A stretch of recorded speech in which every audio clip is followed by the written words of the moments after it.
Бажане господарство, 21 лютого во всім світі відзначається Міжнародний день родної мови. Дозвольте мені представити нашу місцеву поетесу, виконавця, загадчицю нашого клубу Галину Уродзінську, яка написала шмат пісень на родній мові. І сьогодні ми познайомимося з її творчістю. Каліласка Галина Едуардовна.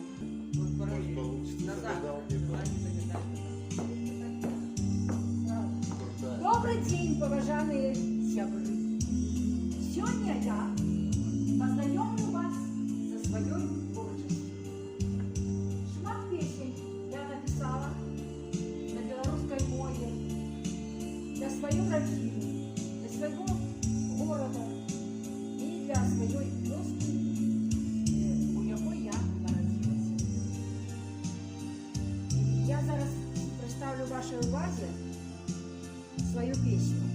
Я вам просто її проспіваю, а потім ми з вами запишемо її слово і будемо її розвивати. Будь ласка.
Над Беларусью моей синее чистое небо.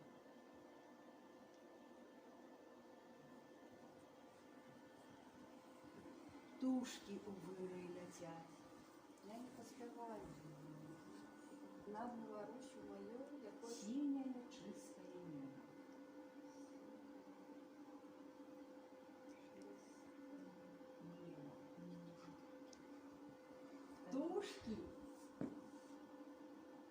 Тушки у вырой летят.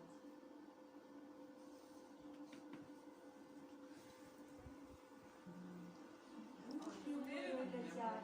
і ліпшого щастя не